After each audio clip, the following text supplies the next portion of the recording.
प्रधानमंत्री नरेंद्र मोदी ने महर्षि दयानंद सरस्वती की 200वीं जयंती के उपलक्ष्य में साल भर चलने वाले कार्यक्रम का किया शुभारंभ। कहा, असमानता के विरुद्ध महर्षि दयानंद के प्रयास समाज के लिए संजीवनी की तरह।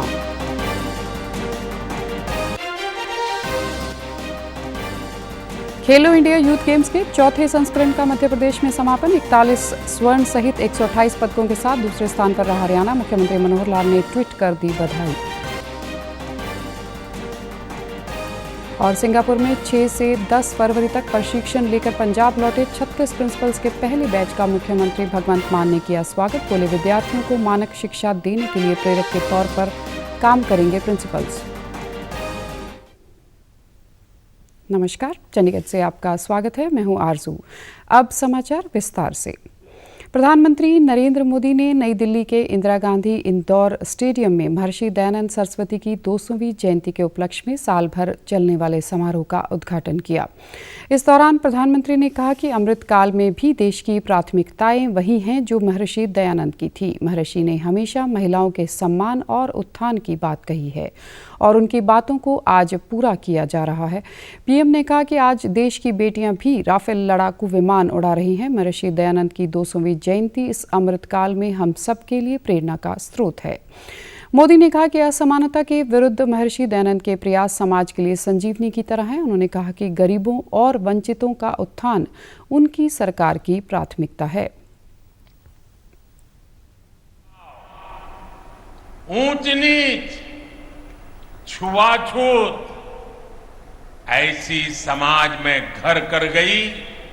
अनेक विकृतियां, अनेक बुराइयों के खिलाफ एक सशक्त अभियान चलाया। आप कल्पना कीजिए, आज भी समाज की किसी बुराई की तरफ कुछ कहना है, अगर मैं भी कभी कहता हूं कि भाई कर्तव्य पथ पर चलना ही होगा, जिन बुराइयों का ठिकरा धर्म के ऊपर फोड़ा जाता था, स्वामी जी ने उन्हें धर्म के ही प्रकाश से दूर किया। प्रधानमंत्री ने कहा कि महर्षि दयानंद ने अपने वैदिक ज्ञान की सहायता से ग्लोबल वार्मिंग और जलवायु परिवर्तन की समस्या का पूर्वानुमान कर लिया था। महर्षि दयानंद द्वारा दिखाया गया प्राचीन भारतीय दर्शन का मार्ग ही इन समस्याओं का समाधान प्रतीत होता है। उन्होंने कहा कि भारत ने मोटे अनाज को श्री अन्न का नया नाम दिया है और इसे एक वैश्विक पहचान दी है। प्रधानमंत्री ने कहा कि अपनी धरोहर और विकास दोनों दृष्टि से देश ने नई ऊंचाइयों को छुआ हुआ है। मध्य प्रदेश में 30 जनवरी से 11 फरवरी तक हुए खेलो इंडिया यूथ गेम्स के चौथे संस्करण का कल समापन हो गया। इन खेलों में महाराष्ट्र ने सबसे ज्यादा 161 पदक लेकर ओवरऑल चैंपियन का खिताब जीता। वहीं हरियाणा 41 स्वर्ण सहित 128 पदकों के साथ दूसरे और मध्य प्रदेश 96 पदकों के साथ तीसरे स्थान पर रहा। वहीं पंजाब 11 गोल्ड सहित 33 पदक जीतकर 10वें स्थान पर रहा। चंडीगढ़ 17 पदकों के साथ 16वें स्थान पर रहा। भोपाल में आयोजित समापन समारोह में केंद्रीय खेल मंत्री अनुराग ठाकुर और मध्य प्रदेश के मुख्यमंत्री शिवराज चौहान ने खिलाड़ियों का हौसला बढ़ाया। इस अवसर पर खेल मंत्री अनुराग ठाकुर ने कहा कि खेलो इंडिया से ही भविष्य के सितारे निकल कर आएंगे जो अंतर्राष्ट्रीय स्तर पर देश का नाम रोशन करेंगे। उन्होंने कहा कि खेलो इंडिया यूथ गेम्स हो या खेलो इंडिया अभियान युवा खिलाड़ियों को प्रतिभा दिखाने का मंच मिला है। वह प्रधानमंत्री मोदी की खिलाड़ियों के लिए एक बड़ी सौगात है।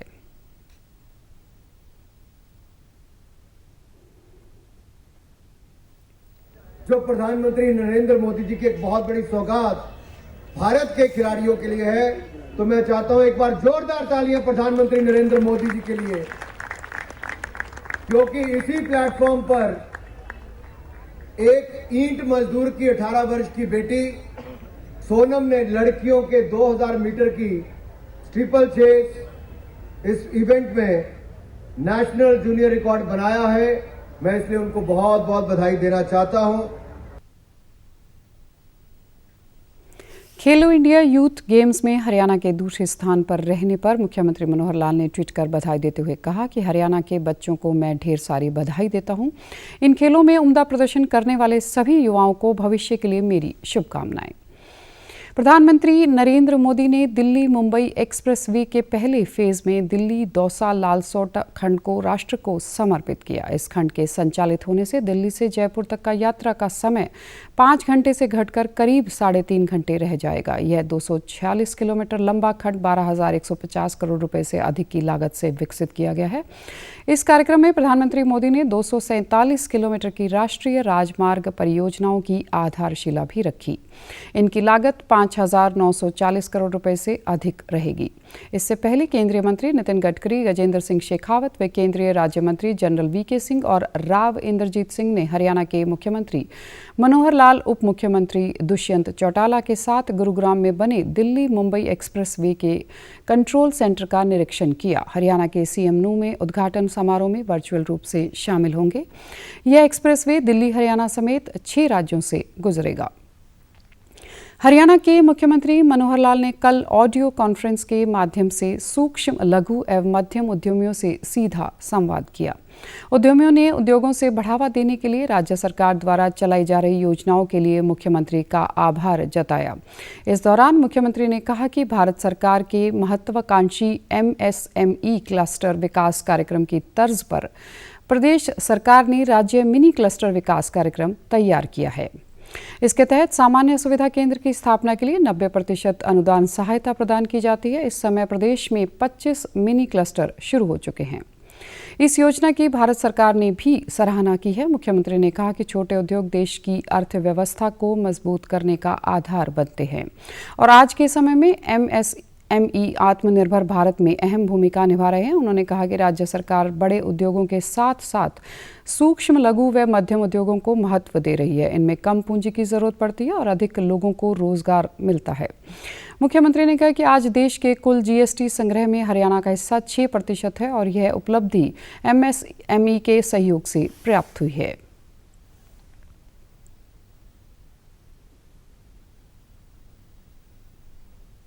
आज GST का काम करने से हमारा उद्योग भी बढ़ा और देश को भी लाभ हुआ।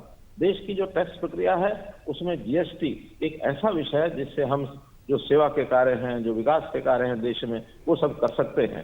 बड़ी खुशी की बात है कि 5 महीने पहले देश में हाईएस्ट GST टैक्स 1,66,000 करोड़ रुपया भी टच किया है।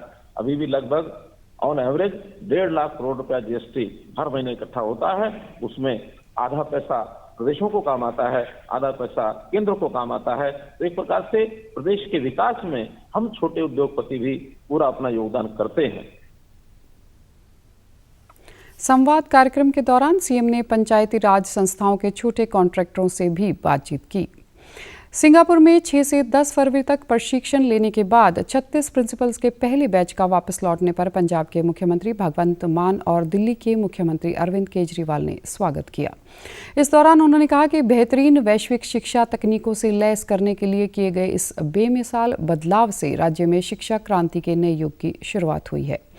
राज्य के लिए यह ऐतिहासिक दिन है क्योंकि यह प्रिंसिपल्स विद्यार्थियों को मानक शिक्षा देने के लिए एक प्रेरक के तौर पर काम करेंगे। उन्होंने कहा कि जब भी नई नीति पेश होती है तो विरोध की आवाज़ उठती है, परंतु वह राज्य के हित में कोई भी फैसले लेने से कोई गुरेज नहीं करेंगे। मुख्यमंत्री मान ने कहा कि अध्यापकों की ड्यूटी शिक्षण के अलावा किसी अन्य काम में नहीं लगेगी।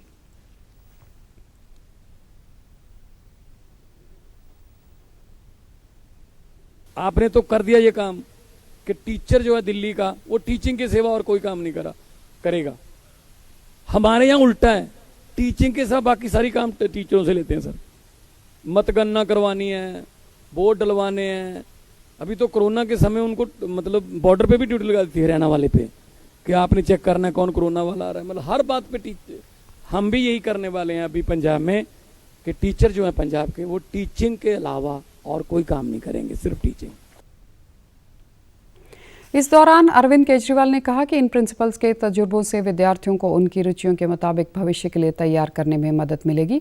पंजाब सरकार का यह पृथक प्रयास राज्य में शिक्षा प्रणाली में बड़े स्तर पर सुधार लाएगा। उन्होंने कहा कि अब ढांचा तैयार हो गया है और वह दिन दूर नहीं जब हम सिंगापुर के अध्यापकों को प्रशिक्षण के लिए पंजाब आता देखेंगे। इस अवसर पर प्रिंसिपल्स ने सिंगापुर में प्रशिक्षण के दौरान मिले तजुर्बे साझा किए।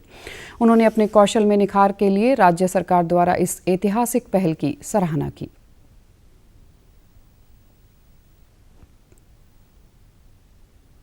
एक एक प्रिंसिपल एक कैटलिस्ट के रूप में काम करेगा।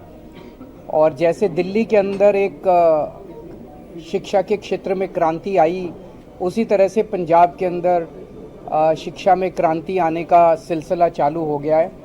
ये अभी पहला बैच गया था, अब आने वाले समय में और भी बैचेस, मार्च में दूसरा बैच जा रहा है फॉरेन ट्रेनिंग के लिए पंजाब के प्रिंसिपल्स का, और अब ये सिलसिला चालू रहेगा। प्रिंसिपल्स की भी ट्रेनिंग होगी, टीचर्स को भी देश के अलग अलग बड़े बड़े इंस्टीट्यूट्स के अंदर ट्रेनिंग करवाई जाएगी, क्योंकि अंत पंत में शिक्षा में सुधार तभी होगा जब प्रिंसिपल्स और टीचर्स मोटिवेटेड होंगे। अब खबरें फटाफट। प्रधानमंत्री नरेंद्र मोदी ने 2 दिन में 10 लाख से अधिक सुकन्या समृद्धि खाते खोलने पर डाक विभाग को दी बधाई। अपने ट्वीट संदेश में कहा, इससे लड़कियों के भविष्य को सुरक्षित करने और सशक्त बनाने में मिलेगी मदद।